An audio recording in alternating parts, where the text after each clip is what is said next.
Hello everyone, welcome to another episode of Scooter's World. My name, of course, is Scooter, and this is my world, as the name suggests. In today's episode, we are going to be embarking on the biggest building project so far since the creation of the interior of the Hobbit Hole, and that's going to be the exterior of the Hobbit Hole. We are going to fill this area with trees and leaves and greenery and flowers and gardens and all sorts of other good stuff. I want to put in a few extra buildings as well and make this whole little area here what I've affectionately called the ditch that my Hobbit Hole is in. I want to make this area feel complete and just full of life, and and then we can move on to some other things. You'll notice, of course, down here, I've done a little bit of work so far already in terms of making a whole bunch of sugarcane. That is going to get cleared out for the most part before this is all said and done, but I'm thinking ahead, and I definitely need to get some paper so that I can get some books, which turn into bookshelves, which turn into making an enchanting setup so that I can get enchanted tools and gear. Now, I had a comment in the last episode with a request to name this donkey with the name of Shrek, and you'll be happy to know that I have done so. So this is Shrek, the donkey. The donkey is Shrek. Shrek is the donkey. And of course, in our last episode, we also found this guy here, this little allay. He's been helping me when collecting the sugarcane. So I'm also going to see if I can create a second one of him before the episode is out. With that, I am going to get to work on at least some of the initial stuff here. First of all, I need to definitely put a bridge here because I'm tired of jumping over the creek that I've built. But yeah, we're going to put in a bridge and some paths, and then I'll bring you in once that is done, and we'll just keep going and see just how much progress we can make.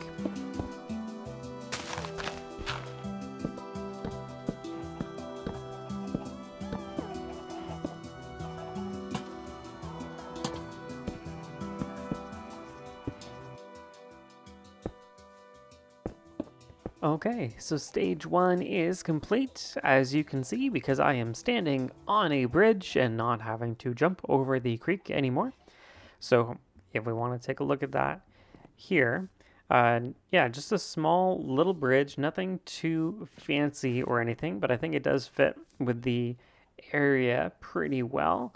And you'll also notice that I've got a bit of a path put in here, and I've used a variety of different materials that are all sort of around the same color, some brick and some granite and jungle wood and rooted dirt, as well as like a little bit of path block just here and there on the sides, and that continues through over here.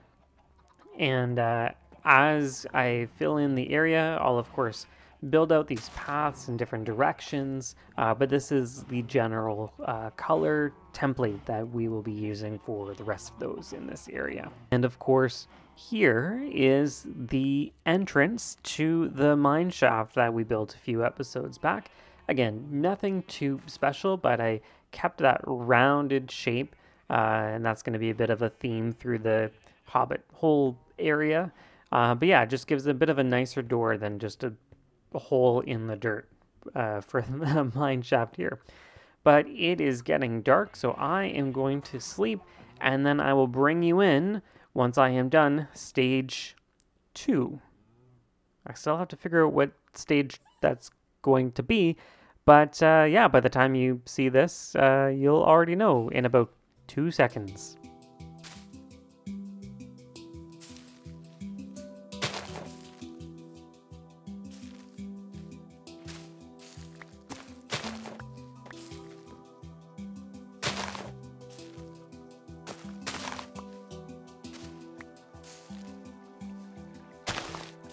Okay, so I think this is now...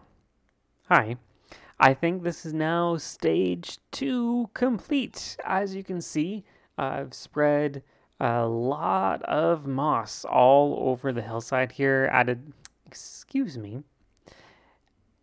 a chimney right out the side of the hill there as well, which looks really nice.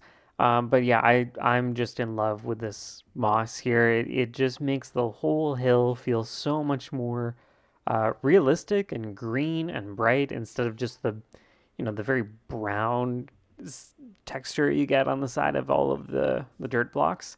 So yeah, I'm thinking this is a huge improvement over before.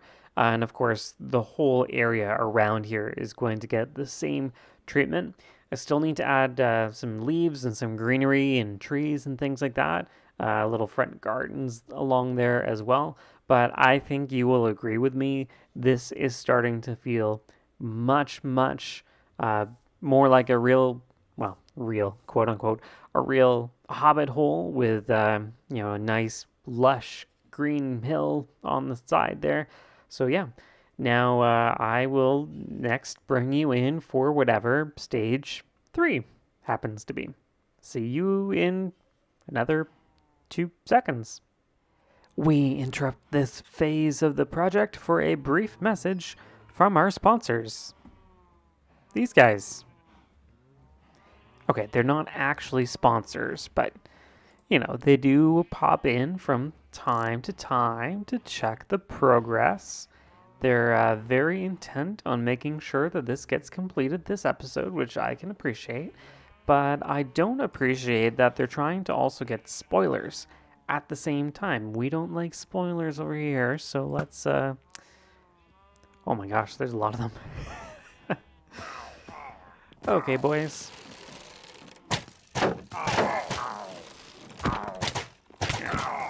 This is not going well.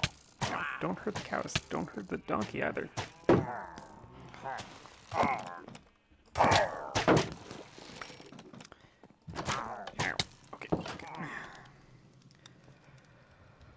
Okay, that's a lot of arrows. Does no good to leave a bunch of pillagers on the loose, so let's take care of these guys. Ow.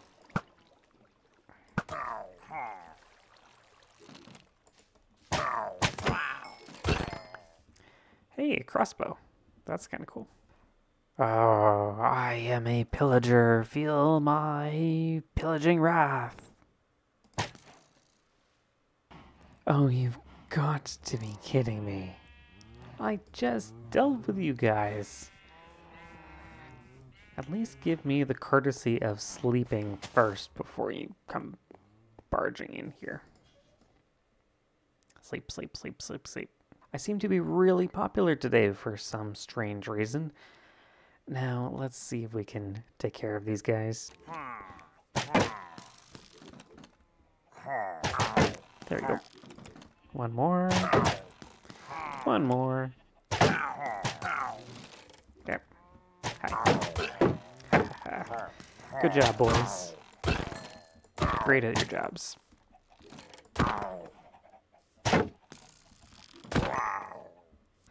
Okay, well, this is as good a time as any, I suppose, to show you the progress we have been making when we haven't been rudely interrupted by pillagers. You'll see over here we have put together a little chicken coop.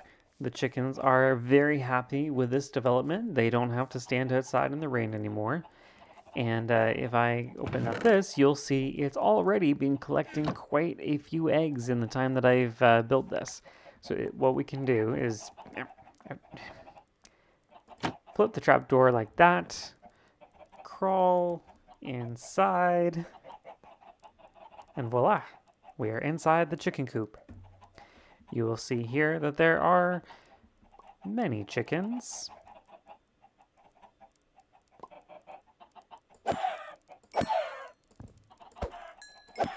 And now for some reason there seem to just be fewer chickens. Can't imagine why that would have been the case. And over here you'll see the other thing that I've been working on, and I'm just about to move the animals in. Over here we have put together a sort of barn slash stable, and that's going to be where our cows and sheep and our Shrek get to hang out during the day and also get protected from the rain. You'll notice this one has something a bit different. I've put a moss roof onto this.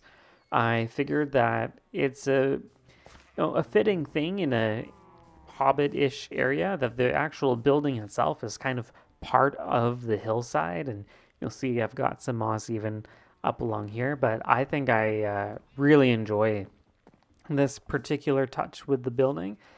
So yeah, I'm gonna get those animals moved in, and then I think the next thing that I'll have to work on around here is, as I mentioned earlier, leafing up the place, adding a whole bunch of leaves. I'm going to also try to put in a few extra crop farms, expand the wheat field, and then I've had those potatoes and carrots that I got the other time as well.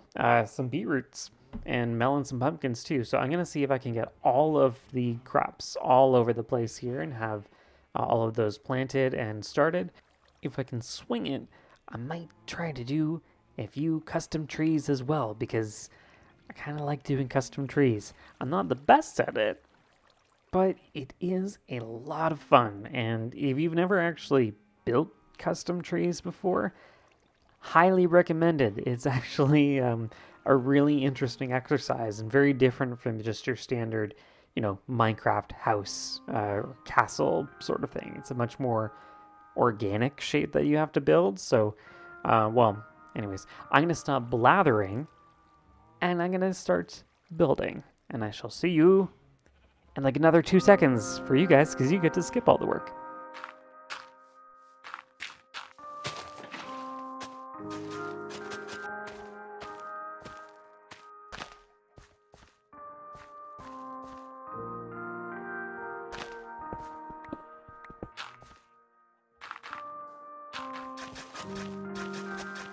All right, everybody, I am bringing you in now, and I think we're basically done with this area.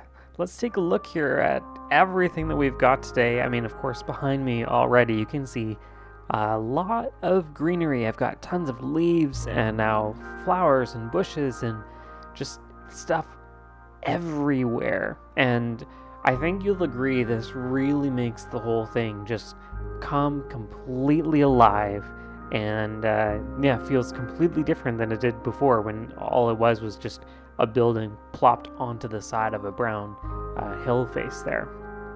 Of course, I've shown you this already. We are standing on a very nice little bridge here, leads out from the Hobbit hole over the river, which haven't done too much with this other than just, again, added some foliage to the sides there. But on this side, we've got our wheat field all nice and fully grown. Put in some sunflowers behind that, and even just a few extra trees mixed in some of those spruce trees along with the birch and the oak, because of course in the real world, at least where I'm from in Canada, you often see full mix of all of those trees around here. So I thought that was it's not something that Minecraft normally does, so I figured, why not add a bit of Canadianness to that, eh?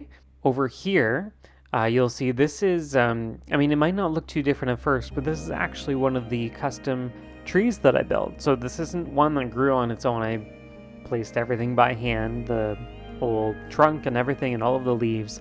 And it really just is something that, stands out from a lot of the standard Minecraft trees. Even the big ones over there like that, they're very uniform. They all kind of look the same, versus a custom tree is really hand sculpted. It looks a little almost ugly in a good way, where it's imperfect, right? And that's how trees are in real life. So I'm really happy with this one here. I added a second one as well, just sort of hanging over the path. You can see some of the leaves just drooping down like that. Again, it really just helps to frame the whole area, frames the entrance to that mine shaft that we've got here. Of course, all over the hills, we've got more moss and grass and leaves. I put in an azalea tree right there. Are you serious? It's raining? Well, I guess that's good for the plants, I suppose. Yeah, over here, as we've seen, we've got a full wheat field. Actually, let me show you up here.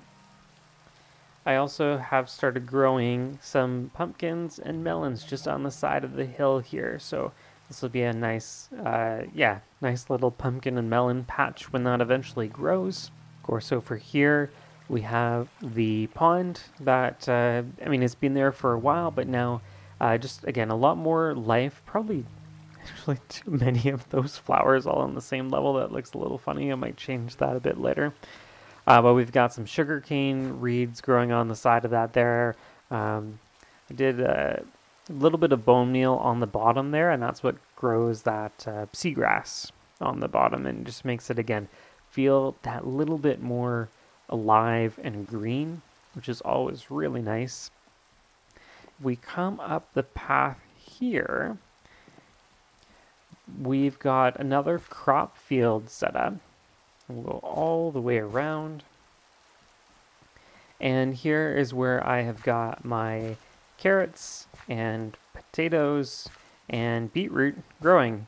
And you'll notice that they're sort of in long strips. And something in the game is when if you plant different kinds of crops side by side, they do grow faster, because in real life it helps to mix your fields up a little bit. So that's something that the game carried over as well. So anytime I like, I can come up here, harvest the completed crops, and replant. Gives you a few extra seeds each time. And eventually this thing is going to be completely full.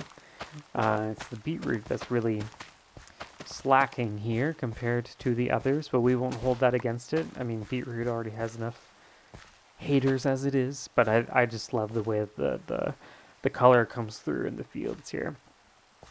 But yeah, we've got this nice little retaining wall built all around, and this is the area.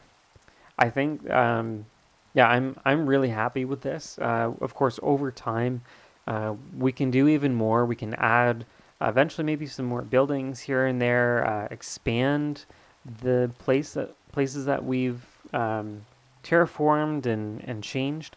It's not only going to be this little hole, of course. Like, the best thing with Minecraft is there is an infinite world around me that I can just continue to expand outwards. So I'm not sure right now how much of that is going to be Hobbit hole-ish area, Shire area, Hobbit area. Who knows? But, of course, as we go further afield, we can have just other zones for other kinds of building and other kinds of projects, and we'll just keep going and going and going and going and going. Now, I want to go inside here where it is nice and dry out of the rain there. And something I mentioned at the start of the video that I want to do for you guys here involves this guy who does not have a name yet. So if you have any name ideas for our allay friend here, please leave them in the comments, because, I mean, you saw I've already named the donkey based on some previous suggestions, so I am open to your ideas for that. The other thing, though, is I'm sure not all of you guys may exactly know what it is that an allay does. They are a fairly new addition to the game. So if I take this guy off of the little lead here, he's going to fly around and he'll follow me around. And when he has an item in his hand, he's going to try to find that item on the ground and deliver it to me. So as a test, if I just throw some sugarcane over there, see, he's holding some sugarcane already, and then he goes and grabs that, and he throws it over to me. If I want to change that around, I just take the sugarcane out of his hand, give him a beat, and the same principle applies. If I throw those around over there, he's going to go and find them. And even if I hide around the corner here, he's going to swoop right in like the superhero he is and bring those beats to me. But of course, it doesn't do just to have one allay. We want to have multiple allays. Now, of course, one way of doing that is to find some out in the wild and, not let them escape like I did in the last video. The other way, though, of getting another one of these guys involves one of their favorite things, and that is music. So if I play this music disc, which is admittedly not the nicest music disc in the world, but this guy, you'll see he's starting to dance and spin around. And another somewhat musical element in this game involves amethyst, because if you don't know, the amethyst it just makes tons of sound. If you're walking on amethyst blocks or you punch the crystals, they'll do all sorts of nice cool sounds, and the allays love them, even when the music is creepy. So if you give them an amethyst shard while they're dancing, they duplicate, and just like that, we have now 2 allays floating around. Hey buddy, here, hold on to the stake for me. You get one of those. Oh, it is dark outside. I haven't quite lit up the whole area out there, so let's just stay inside where it's safe. But yeah, right now, these guys are both dancing around, but I've got 2.